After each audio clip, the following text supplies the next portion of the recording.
want to encourage somebody out there who's thinking about quitting and giving up.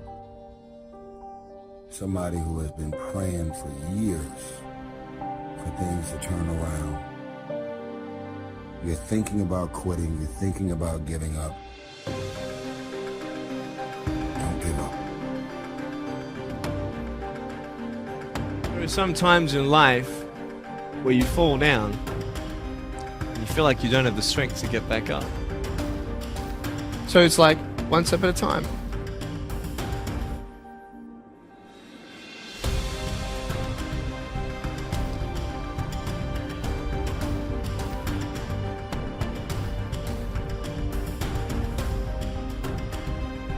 You just want to step out of it, to step out of the whole race, the whole business.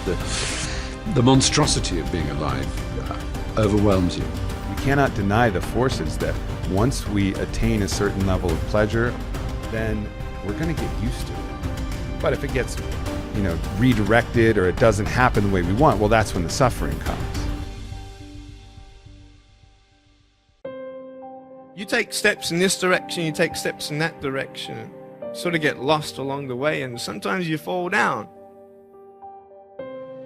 But if I fail, I try again and again and again. For as long as I try, there's always that chance of getting up. And it's not the end until you've given up. And just the fact that you're here should persuade you that you have another chance to get back up. There's still hope. Where is their happiness? Well, happiness is found within the heart, or found within the whole world, everything and nothing. It's not in one particular thing, but it's in everything.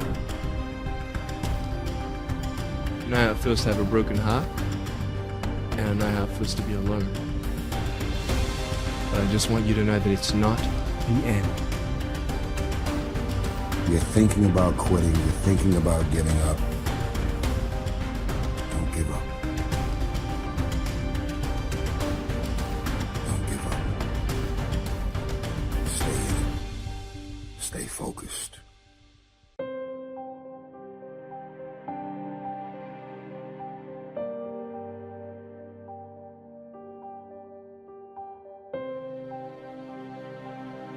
You've got to reevaluate and attack life again, and it's tough, it's hard. It's like being knocked back almost. Even though you're successful, it's like being pushed back again. Yeah, whether you win or you lose, the depression still sets in, right? Yeah. The number of teens, Gen Zers, 20-somethings suffering from depression and anxiety and loneliness. Loneliness is through the roof. This is one of the biggest issues that they're dealing with on college campuses. We rise to our maximum potential when we're of service to others. Going back to anxiety, going back to depression, going back to loneliness, I truly believe that's the answer. That's the way out of any kind of mental illness. Like, I'm gonna make myself a better person, I'm gonna make the world a better place. And everything that I'm doing, I've got these two chariots, and I'm going down this road, or I'm going down this road, or I'm going down both together.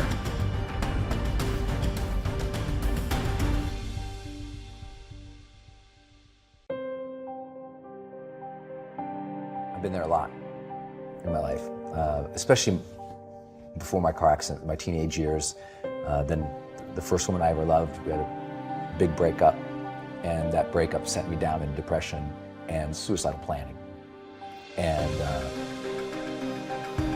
it's tough to dispense advice to people other than get help. And I'll share why.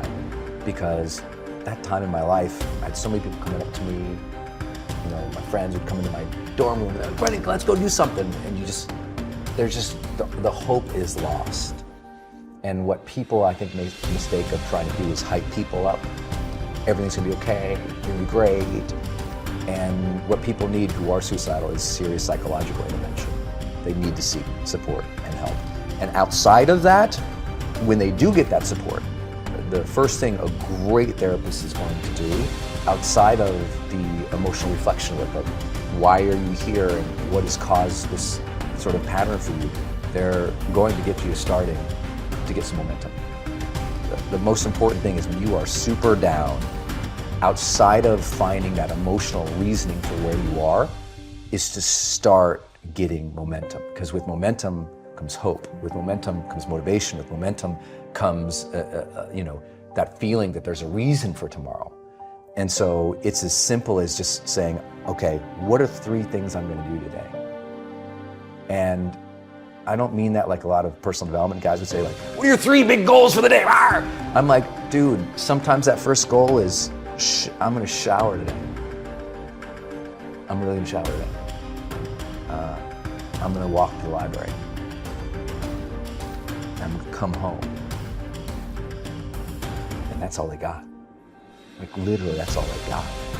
And you got to honor that struggle when you're in that place. Like, know that where you're at, it is okay that you're there. And now you're going to need help. And now you're going to have to set up some daily practices just every day, win a little bit. Not like win your dreams, not like crush through goals, not like be a badass, not like, no, just momentum, man. Most of the guys I've dealt with in that position who were suicidal, outside of their therapeutic work, I said, the most important thing you can do is win. I don't want to ever be flippant with the advice to people who are dealing with that situation outside of get some help, get some momentum, and be okay if that momentum is really small, because it will build. Trust that that momentum builds, and trust that those gloomy and bad, dark days, trust that those are going to be there. They'll get less and less and less as you learn how to cope, but they're going to be there. And so when they're there, it's one of outside of teaching people to bring the joy in my life, I teach people to honor the struggle, honor the difficulty. When we honor the struggle instead of hate the struggle, we can really achieve extraordinary things because our mindset's in the right place. As soon as you honor the struggle, you accept that, oh, of course, there should be struggle here. I should honor this process. When you go to the gym to work out, you honor that this is going to be hard, and honor that process of getting better. And the more that you bring honor to it, the more your psyche builds with strength, and you get a little bit of that esteem back because you see yourself engaging something versus avoiding it and running away. You see yourself connecting with something and giving it reverence. You're like I have reverence for the difficulties of life. They may be better. So I don't want a friction-free life. I'm not interested in it.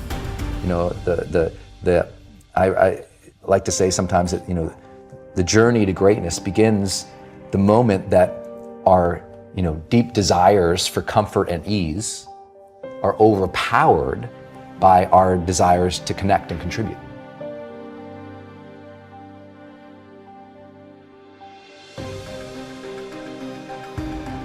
Because I look at veterans in the past. It was, I think in World War II it was called shell shock.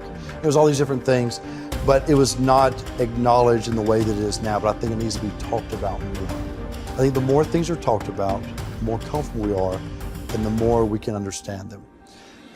When I woke up one morning and saw that in a tweet that Prince Harry came out talking about his depression, it made me really happy.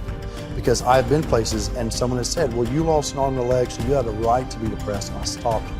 I was like, depression is real. You don't even have to go through something traumatic. Some are caused by something traumatic. Some can be a chemical imbalance in the brain. And I feel like if you had heart problems and saw a cardiologist, well, everyone would be concerned about you, would know you're doing better, and it would be open and honest with the crew, anybody you work with. Yeah, weird. But the most complicated organ in your body, if you have a problem with it, suddenly we don't want to talk about that? No, and you can get over it. And that's what people need to realize. You can be cured. You can get past it. That's what we need to realize. The reason I did it is because when I was in my depression, I thought I was alone. I didn't open up to anybody. So I thought someone's going to read this and it's going to help them. So I just, as nervous as I was about the book, I kept thinking that one person is going to read it.